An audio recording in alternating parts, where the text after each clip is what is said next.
pakai ini aja ya Ibu. Jadi saya tidak apa Heeh. namanya, tidak slideshow kan? Nggih. Boleh, iya, heeh heeh heeh. Ya, jadi baik, heeh. Jadi ini untuk yang sebelumnya ya Bapak Ibu, saya mengkolaborasikan Google Sites pada media pembelajaran interaktif saya ini dengan beberapa platform teknologi, yaitu ada Google Classroom, ada Google Form, ada Google Drive, Looker Studio, Canva, dan juga EducaPlay. Nah, di bagian sebelah kiri itu merupakan screenshot beranda Google Sites yang saya buat, Bapak Ibu. Nanti mungkin Ibu Tri akan mengirimkan linknya, karena tadi sudah saya sempat share gitu, karena takut tidak sempat. Jadi nanti bisa kita lihat bareng-bareng contoh dari yang sudah saya buat. Siapa tahu Bapak Ibu bisa terinspirasi dari situ dan bisa mengembangkan yang lebih baik lagi daripada yang saya buat.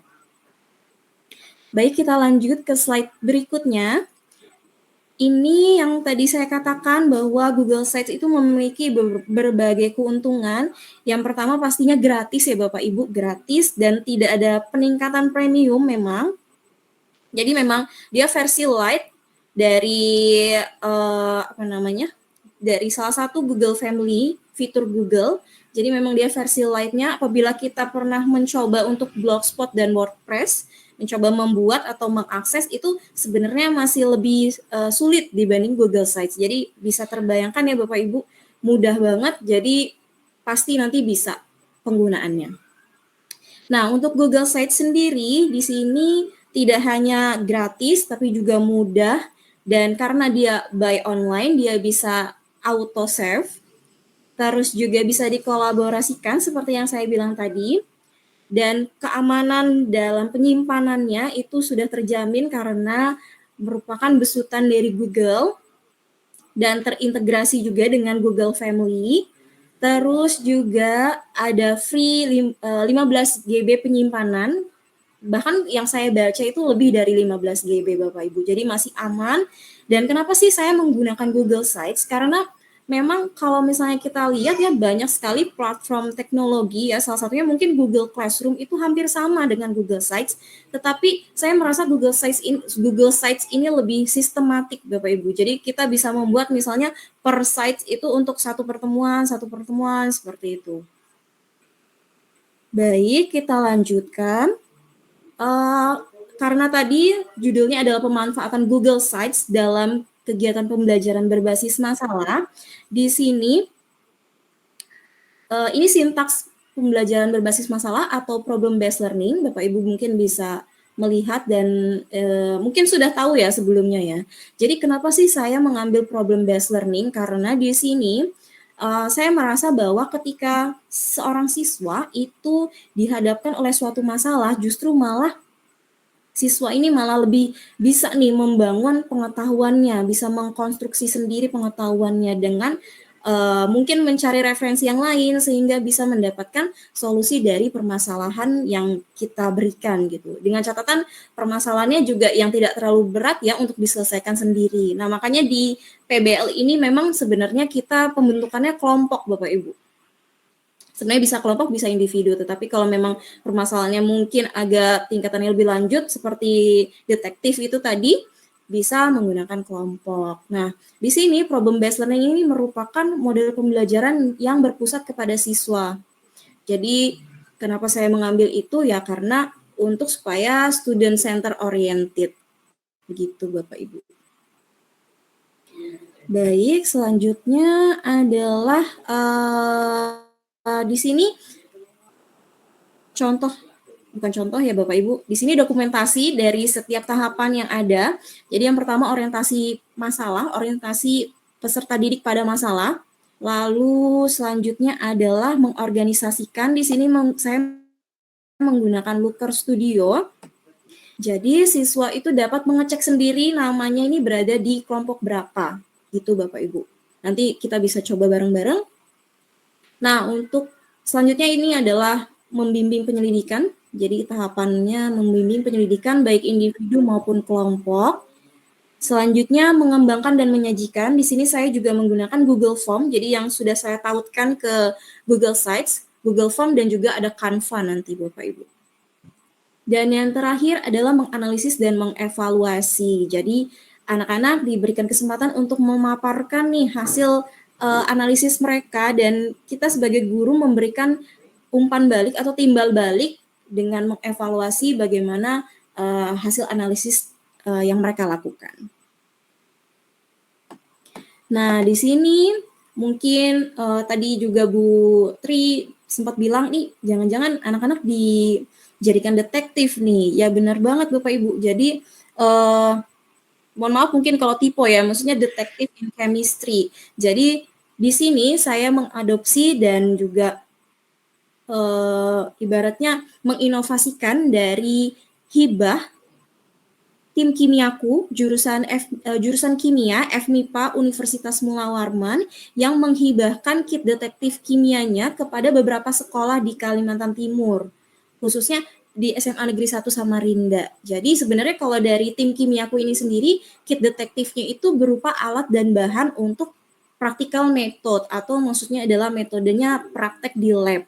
Nah, tetapi di sini saya berpikir kalau misalnya nih kita sebagai guru tidak memiliki waktu yang cukup untuk melakukan praktek di lab gitu, ataupun mungkin di lab itu sedang kita tidak punya lab gitu kan, atau kita tidak punya fasilitasnya gitu, kita tetap bisa menggunakan konsep dari yang disajikan oleh tim kimiaku ini ke dalam media pembelajaran interaktif ini. Seperti itu. Nah, untuk hasil belajar siswanya di sini sebenarnya selain tahapan sintaks model pembelajaran berbasis masalah itu, saya juga memberikan pretest dan juga posttest. Jadi pretest di sebelum dan posttest di setelah tahapan. Saya ingin mengetahui bagaimana nih perkembangan dari inovasi pembelajaran yang sudah saya terapkan. Ternyata di sini bisa Bapak Ibu lihat semua. Di pretestnya rata-rata 30-an gitu. Di posttestnya ternyata naik. Walaupun nggak sampai 100 ya Bapak Ibu, tapi ternyata ada kemajuan di situ. Kita melihat bahwa ada perkembangan. Jadi alhamdulillah malah jadi lebih baik anak-anak pemahamannya. Nah, untuk multimedianya sendiri di sini seperti ini. Jadi saya mendesainnya dengan Canva. Lalu Canva ini saya ubah bentuknya menjadi PDF. Saya tautkan dulu, tapi sebelumnya Bapak Ibu di start ini, di klik start ini saya tautkan. Jadi bisa lewat Canva. Nanti kita ubah jadi PDF, dan ketika kita klik itu bisa masuk ke Google Sites-nya linknya. Nah, jadi si PDF ini saya letakkan di Google Classroom, karena memang Google Classroom kan terdata ya Bapak Ibu semua. Saya taruh di situ dan anak-anak mengakses PDF-nya dan bisa lanjut ke Google Sites-nya.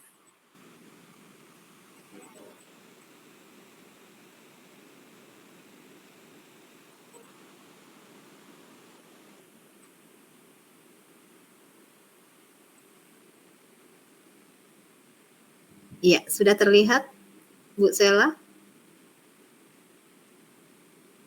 Nah, oke.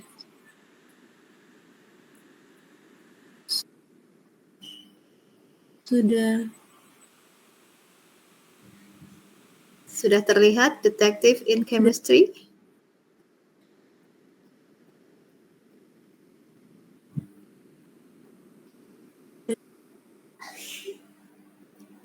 Ya, mungkin jaringannya Bu Sela ini ya, ada kendala nampak, ini. Bu? Iya, sudah nampak, Pak. Aman. Ya, aman. Sepertinya setelah presentasi malah bagus ya. Oh gitu ya. Ya. Malam minggu semakin malam kita semakin dikunjungi oleh signal-signal positif. Amin. Okay. Jadi begini Pak ya. Jadi ini saya coba share screen juga. Semoga bisa. Jadi Alhamdulillah bisa. Untuk Looker Studio sendiri ini kita bisa menautkannya lewat spreadsheet pakai Google juga. Jadi sebenarnya Looker Studio ini juga termasuk fitur Google. Nah, di sini apakah terlihat Bu ada layar berbaginya? Terlihat. Oke ya. ada pembagian kelompok kelas 10 ya? Ya, pembagian kelompok Detective in Oke. Chemistry. Oke, baik. Nah, jadi di sini saya tautkan dulu, bukan tautkan sih, saya buat dulu ke spreadsheet, lalu saya masukkan. Nah, untuk yang kolom ini, masukkan nama Anda, itu kita bisa dapatkan di Advanced Filter. Nah, seperti ini. Di Add Control. Nah, jadi kita klik Add Control, lalu Advanced Filter. Nah, jadi kan kita menyaring nih, kita mau menyaring. Nah, ini bisa nih Pak. Jadi misalnya kalau di sini kan tulisannya kelas, kita bisa ubah. Misalnya kita mau ambil seperti ya, kelompok. Coba kita pakai kelompok. Boleh deh kelas nggak apa-apa. Kelas seperti itu. Data type-nya teks, benar. Nah, yang ini kita mainkan. Kalau equals tuh nanti sama dengan, jadi takutnya kalau misalnya dia tidak sama mengklik namanya gitu kan, maka dia tidak muncul kelasnya. Jadi saya di sini mengambil contains itu artinya terkandung. Jadi walaupun tidak sama persis, kalau misalnya ada beberapa suku kata yang tepat di dalam satu kalimat namanya dia, itu bisa dapat. Gitu. Nah contohnya kalau di sini saya coba Aulia Putri seperti itu. Nah di sini muncul Aulia Putri Muharoma. Nah, ini sebenarnya kita bisa adjust di sini kontrolnya di setup, di setup. Kalau style ini kan ibaratnya kita mau warnanya apa gitu. Tapi kalau setup nih apa yang akan kita masukkan. Kalau blend data ini kan datanya, data yang saya masukkan itu memang data spreadsheet. Jadi sebenarnya ini memang fitur dari si lookernya ini aja gitu. Tidak yang saya juga sebenarnya cari-cari itu Pak, cari-cari di YouTube ini bagaimana ya caranya, karena kan saya mengambil ilmu dari pembatik nih. Pembatik itu kan kalau misalnya kita mau search nama kita nih lolos atau enggak gitu kan.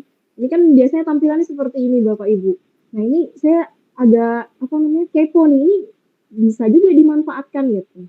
Akhirnya saya cari-cari sendiri di YouTube, oh ternyata bisa seperti ini pakai advanced filter. Dan kita rubah aja. Kalau contains itu tadi bisa namanya tidak sama persis bisa, maksudnya tidak full namanya.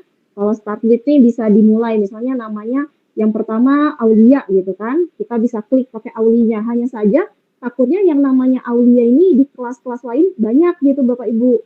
Nah takutnya makin banyak nanti malah sebenarnya nggak apa-apa sih, cuman kalau misalnya nanti kita mau yang menggunakan benar-benar privacy nilai gitu, misalnya ada nilainya, itu kan nggak enak ya Bapak Ibu kalau misalnya kita klik Aulia nanti kelihatan nih nilai-nilai Aulia semua itu berapa gitu. Jadi makanya saya pilih konten aja yang lebih baik.